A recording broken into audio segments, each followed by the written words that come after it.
des arbres ou au-dessus des rochers.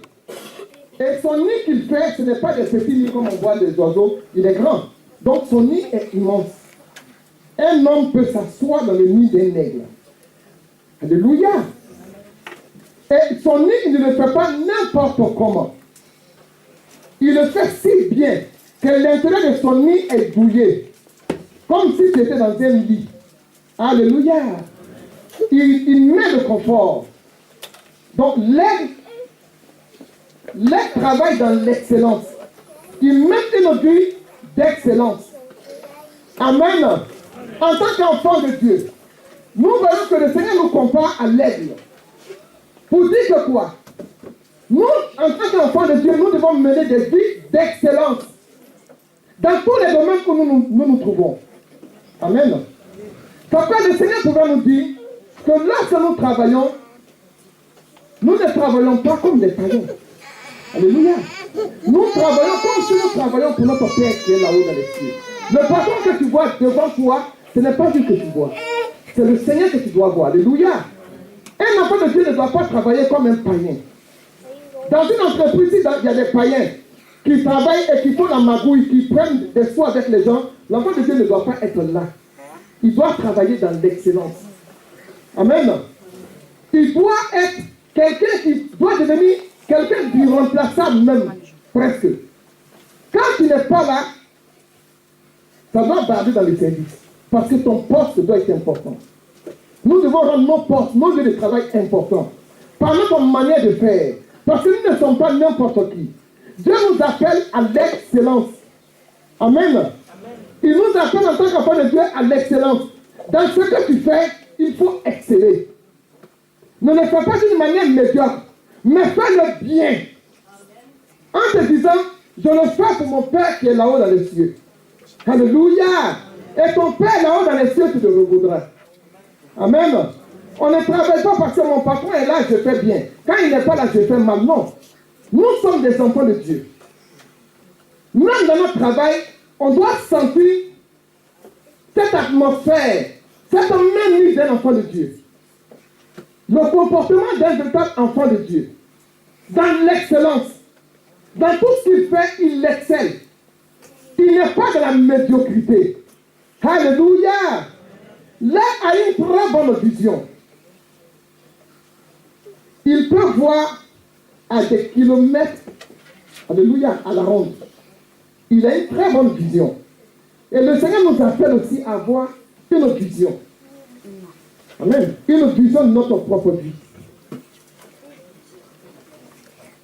Si je demande à quelqu'un ce matin, est-ce que tu sais qui tu es?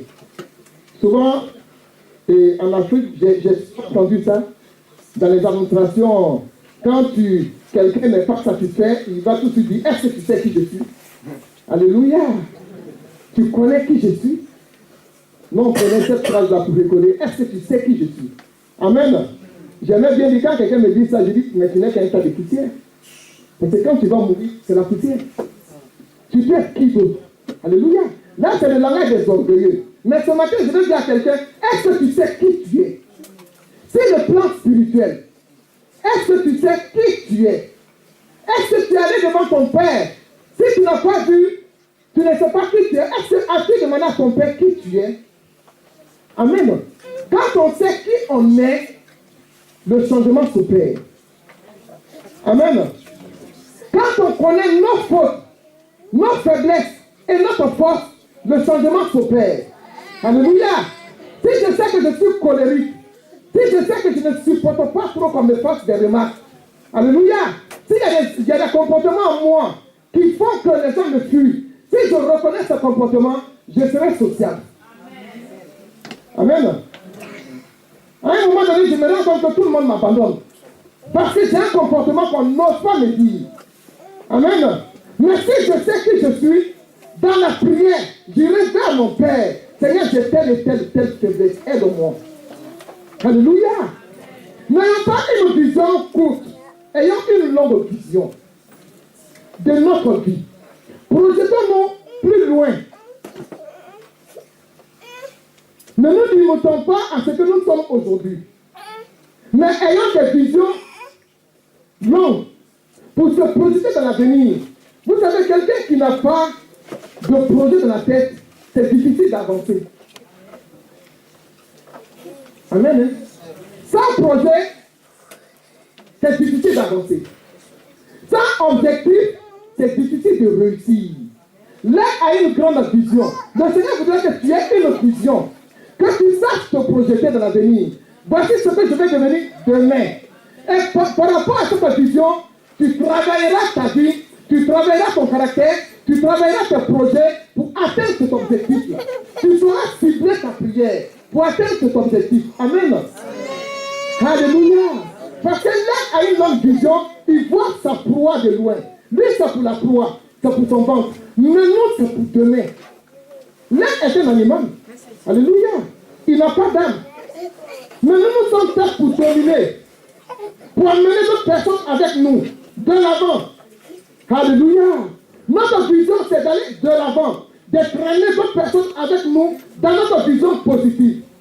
Quand on est positif, tout ce qui vient autour de nous, on les rend positifs. Alléluia.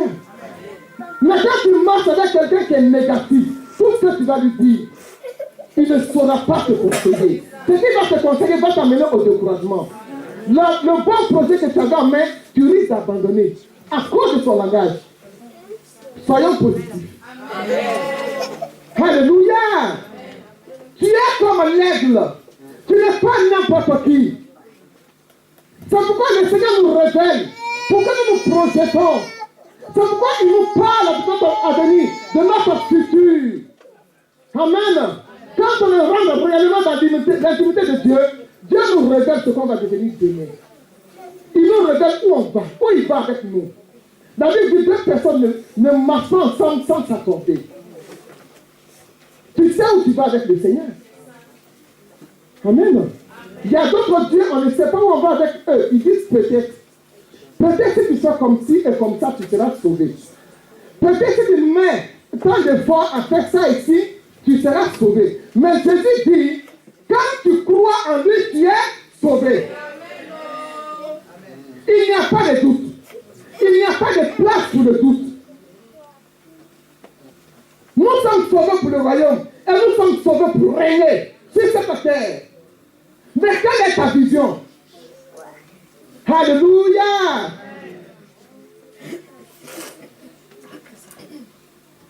L'un est très patient. L'un peut aller derrière une proie et cette proie-là, il la rate.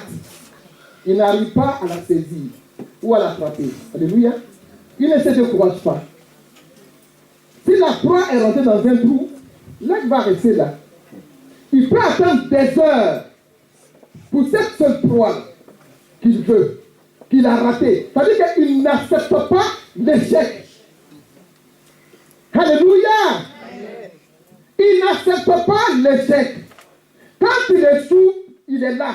Il attend, il guette des heures et des heures. Il garde patience parce qu'il sait que la proie sortira. Elle sortira certainement. Et lui, il la saisira. Peuple de Dieu, soyons patients. L'impatience nous conduit dans le monde. L'impatience nous amène à vouloir gagner les choses très vite. Avec le Seigneur, ce n'est pas instantané. Nous avons tout ici en Europe instantané. Des plats instantanés. On est tous pressés. Tout est instantané. Je vais manger vite. Eh bien. Alléluia. Je n'ai pas le temps pour aller à la cuisine. Je n'ai pas le temps pour aller au marché. Je vais au supermarché, j'achète des plats tout faits. Je mange et je suis au lit. Tout est rapide, tout est pressé. Mais avec le Seigneur, il n'y a rien de rapide et de pressé. Alléluia. L'Europe ne peut pas changer cette Bible-là. La parole du Seigneur. Ce n'est pas parce qu'on est en Europe que la parole du Seigneur va changer. Pour se conformer au mode de vie de l'Europe. Amen. Le Seigneur nous enseigne la patience. On n'obtient rien avec le Seigneur sans la patience. Alléluia. Si nous n'avons pas eu de bénédiction cette année, bientôt on va rentrer dans l'année 2018. Je sais qu'il y a certains qui commencent déjà à se lamenter. 2016, J'avais pensé que j'allais avoir quelque chose, je n'ai pas eu. Voici 2017 qui est en train de finir. Je n'ai toujours pas eu. Peut-être que c'est le mari ou c'est un enfant que tu veux. Peut-être que c'est le travail. Je n'en sais rien. Mais ce que tu attends, tu n'as pas encore obtenu. Mais laisse-moi te dire qu'avec le Seigneur, il n'y a pas d'échec. Alléluia. Il y a un temps pour tout. Le calendrier de Dieu ne ment pas. Quand son heure arrive, il rentre dans notre temps et il accomplit sa promesse.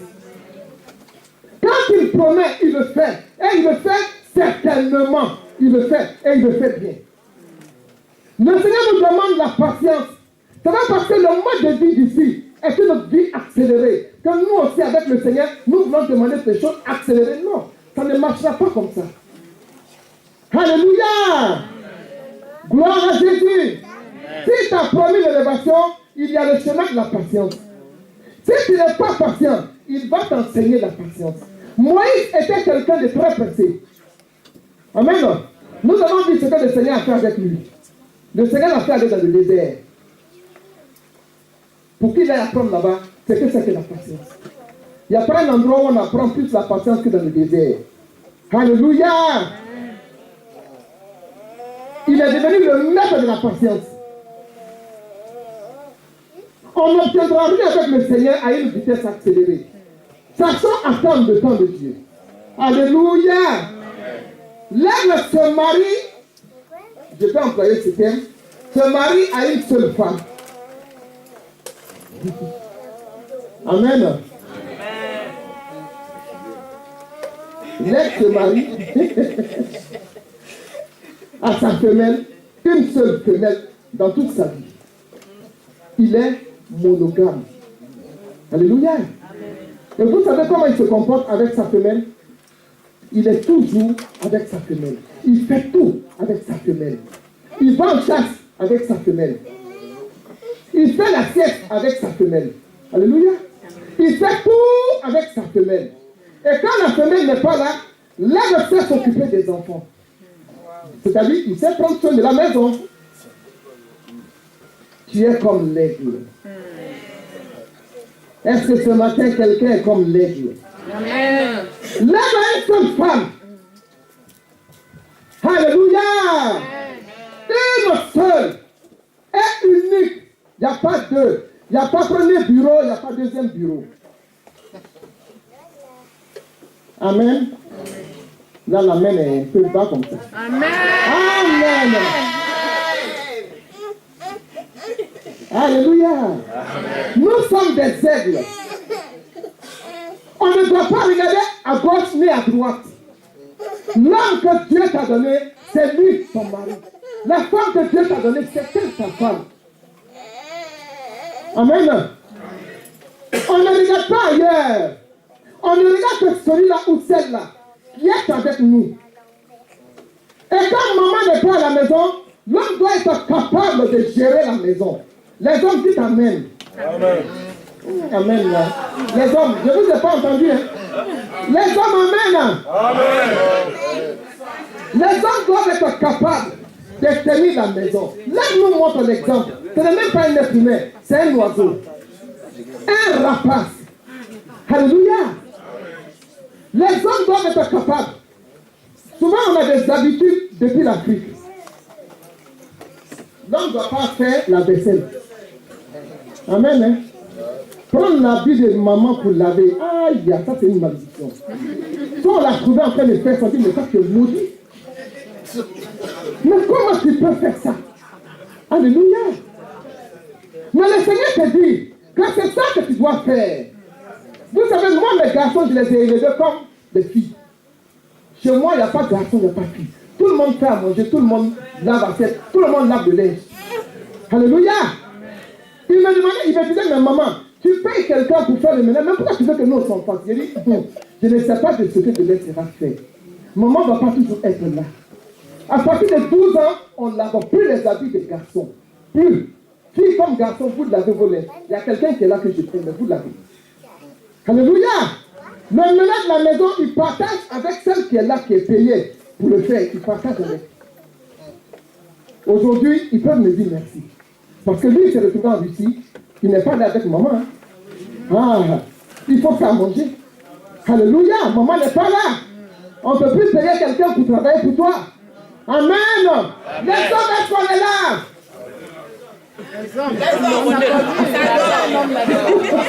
Les femmes, est-ce qu'on est là? Amen. Nous devons être des complices, hommes et femmes. Alléluia. Nous devons être des complices. La vie est si courte. La vie est si courte. Dieu nous donne cette bénédiction d'avoir un homme ou une femme. C'est une grâce, c'est une bénédiction. Au lieu que nous nous empoisonnons la vie à être en conflit permanent, on est tout le temps comme si on est sur un ring en train de se lancer des points. Le foyer n'est pas un ring. Alléluia. Ce n'est pas un boxing club. Alléluia. C'est la grâce de l'Éternel. Là où la bénédiction de Dieu doit descendre en abondance. Nous devons nous épauler. Nous devons nous entendre. Nous devons nous comprendre. Alléluia. Nous devons tout partager dans le couple. Amen.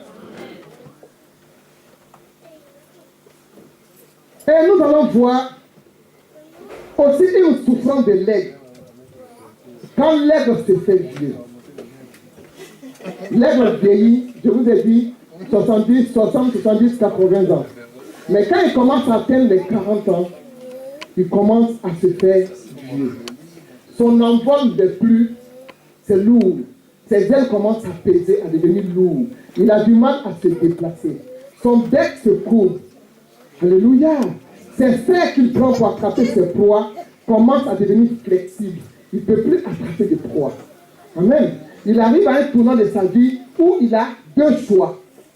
Soit rester dans cet état et se laisser mourir, soit opter pour l'autre choix, qui n'est pas de moindre, qui est très douloureux. Mais c'est ce deuxième choix qui lui permettra de vivre encore plus longtemps.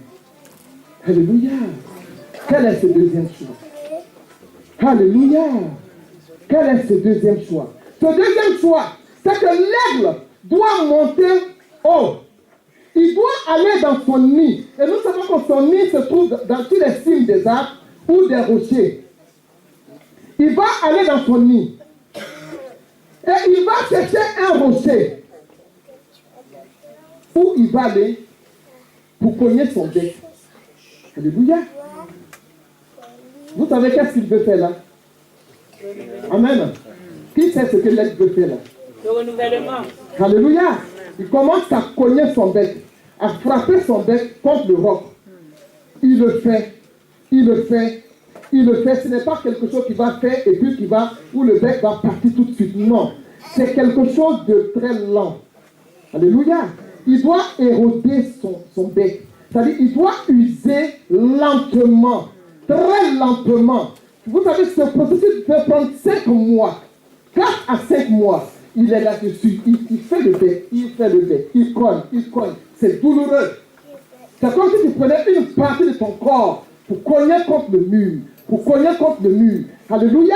Il le fait jusqu'à ce que le bec s'arrache et que le bec tombe. Amen. Ensuite, le nouveau bec pousse. Alléluia. Pendant ce temps, il ne mange pas. Le bec, il ne peut plus rien saisir. Il est dans son nid. Il est en jeûne. Il est de la hauteur, près du Seigneur. Il est élevé. L'Esprit nous pousse, en tant qu'enfant de Dieu, à nous élever en hauteur, à ne pas rester bas. Quand on est bas, on est charnel. Élevons-nous vers l'Esprit. Élevons-nous vers le Seigneur. Alléluia. L'aigle reste en chaîne. Le bec tombe. Il attaque ses serres. Il commence à frotter. Il commence à cogner, à cogner, à cogner. Ça aussi, ça prendra du temps. Peut-être 1 mois, je n'en sais rien. Mais il cogne, il va saigner. Tout va se passer jusqu'à ce que les serres tombent. Alléluia. De nouveaux serres vont pousser. Ce n'est pas fini. Dis à quelqu'un que ce n'est pas fini. Alors, qu'est-ce qui va se passer? Les ailes qui ont vieilli, les plumes qui ont vieilli, qui sont devenues épaisses et lourdes, donc il ne peut plus voler. Qu'est-ce qui va se passer? Le bec a poussé, les serres ont poussé. Il va se servir lui-même de ses plumes. Il va se exprimer. Il va arracher. Il va arracher. Il va tout arracher.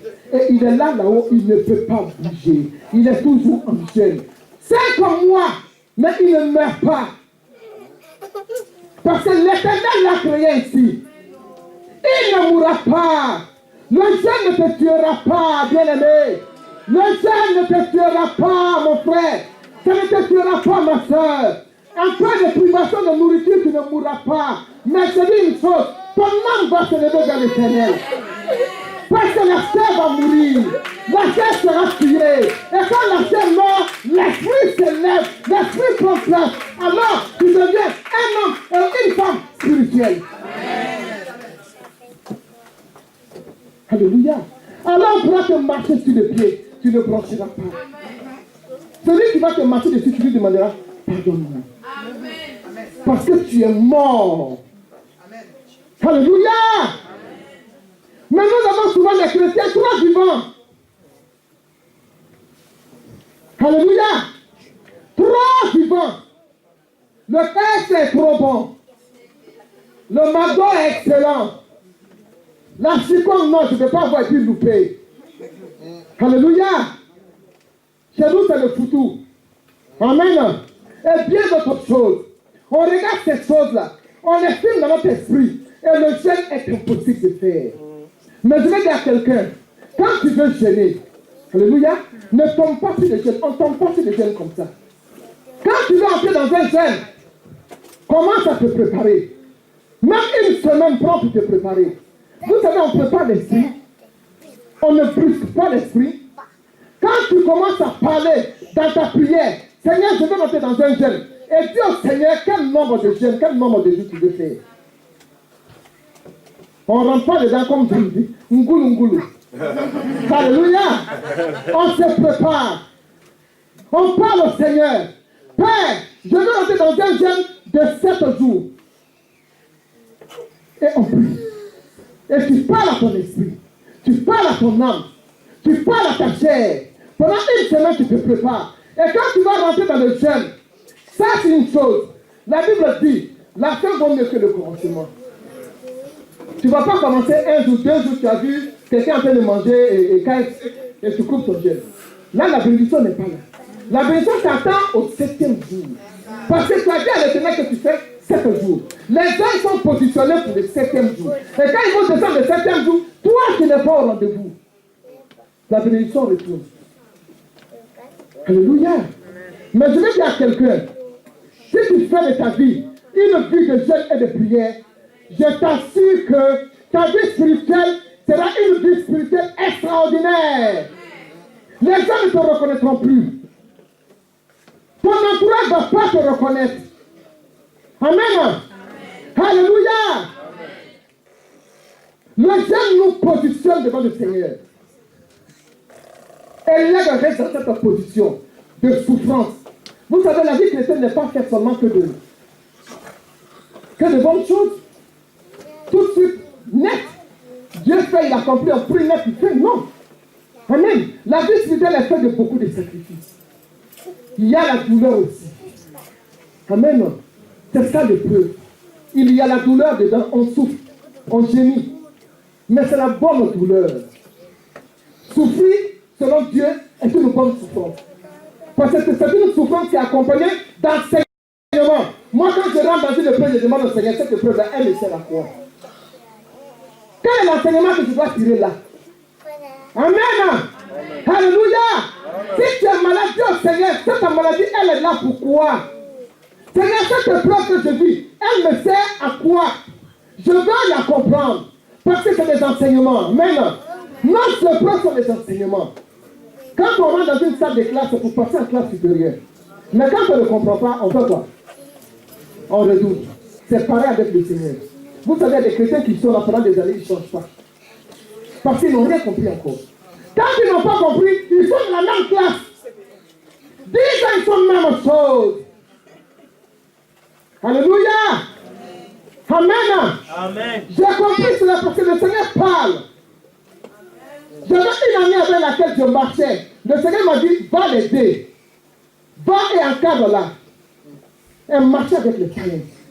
Quand je viens chez elle, dès que je m'assois, tous les païens se lèvent. Je ne comprenais pas. Dès que je viens, tout le monde parle. Je ne comprenais pas pourquoi les gens parlaient. Mais la vie spirituelle que je menais, et elle avec son groupe, c'était opposition. Amen. Jusqu'à ce que je la prenne sous mon aile pour l'aider à avancer avec le Seigneur.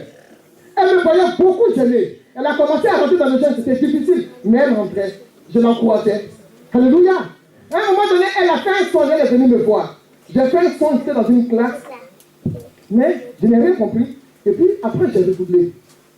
J'ai dit, ça veut dire que ton épreuve dans laquelle tu es, tu n'as rien compris encore. Donc tant que tu n'as pas compris, tu ne peux pas avancer. Alléluia. Je ne sais pas si quelqu'un m'entend, c'est une vérité que je suis en train de dire là. Je dis, tant que tu n'as pas compris, tu ne peux pas avancer. Mais c'est quelqu'un qui passait son temps à se lamenter, à murmurer, l'impatience et tout. Quand je l'exerce le matin, je vais au travail, je reviens le soir, elle est patatras. Je la relève encore spirituellement avec les paroles. Je la remonte. Le lendemain matin, elle est encore plus bas que terre. Donc elle, sa marche avec le Seigneur était compliquée. Alléluia. Laissons-nous faire par le Saint-Esprit. Là où nous met, acceptons. Le chrétien d'aujourd'hui n'aime pas souffrir. Mais sans la souffrance, tu ne peux pas voir la gloire de l'Éternel. C'est la souffrance qui nous conduit à pouvoir dire à quelqu'un, l'Éternel est bon. Et quand tu le dis, il y a une conviction dans ta bouche. Parce que tu as vu, c'est en toi. Quand tu ouvres la bouche, ceux qui t'entendent, ils sont touchés, ils sont convaincus. Parce que tu l'as vécu. Je ne te dirai pas ce que les gens disent, mais je te dis ce que moi j'ai dit. Parce que je l'ai expérimenté. Alléluia. Alors quand il finit d'enlever son bec et tout, les plumes poussent, il reprend son envol. Alléluia. Nous pouvons le voir dans Ésaïe 40, 28 à 31. Si nous pouvons faire la lecture, le temps est en train de courir.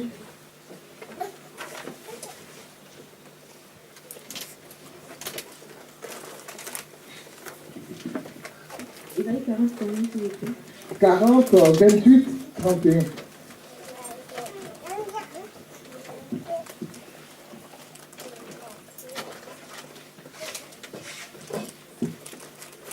Quarante, 28 à 31, c'est ça? Oui.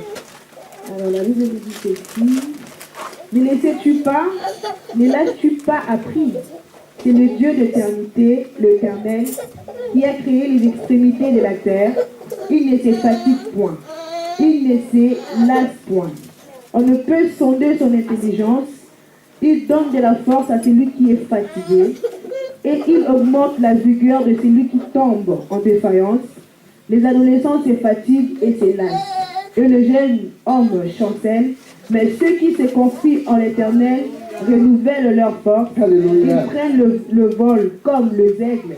Ils courent et ne se lassent point. Ils marchent et ne se fatiguent point. La parole. Alléluia. Gloire à Jésus. Comme l'aigle, Dieu nous donne de prendre notre envol. Alléluia. Nous allons voir un autre point encore de l'aigle. C'est comment est-ce que l'aigle forme l'aiglon. Amen.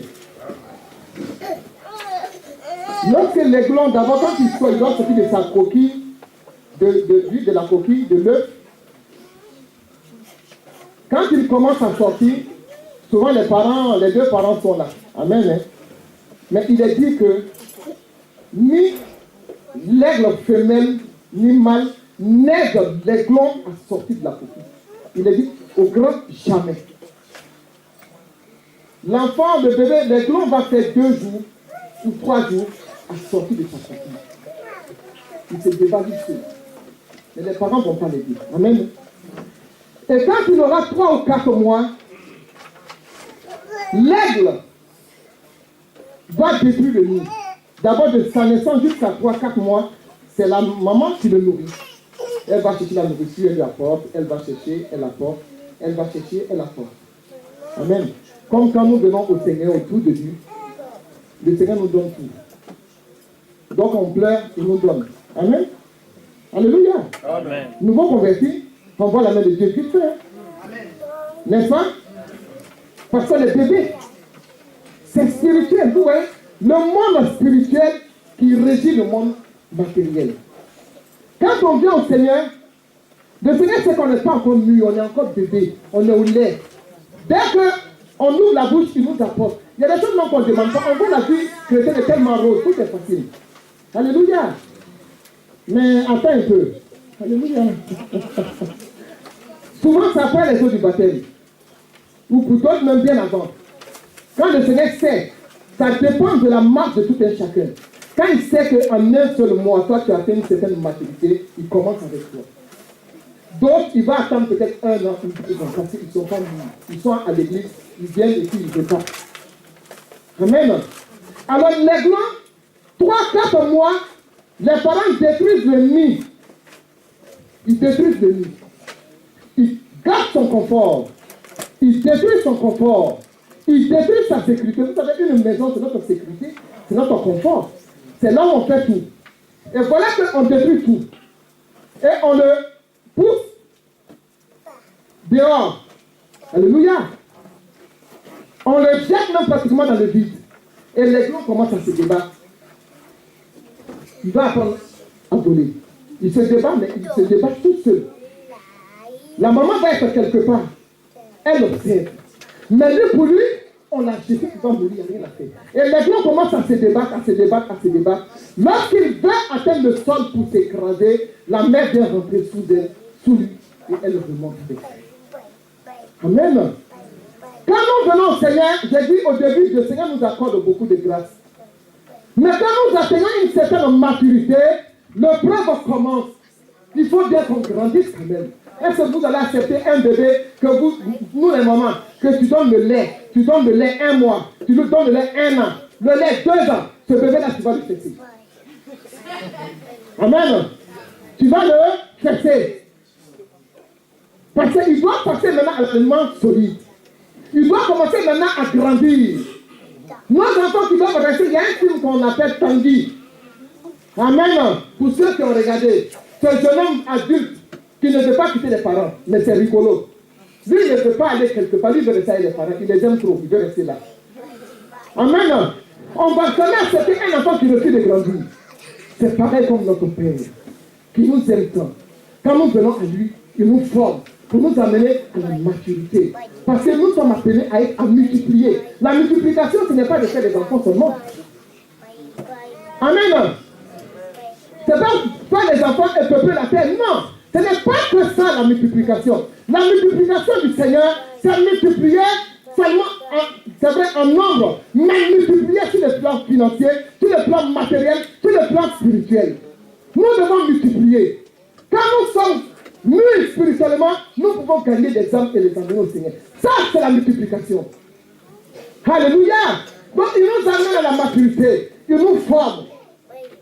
À un moment donné, tu vas penser que le Seigneur t'a abandonné. Comme l'aigle pouvait penser que la maman aigle l'a abandonné. Maintenant, je dois mourir. Il n'est plus là. Le Seigneur ne me voit plus. Mes gémissements sont là. Je pleure nuit et jour, mais il ne m'entend pas. Si, il t'entend. Alléluia. Il est là, il t'observe. Il regarde comment tu vas gérer cette situation pour seul. Il t'observe. Il peut arriver même qu'il amène tout le monde autour de toi.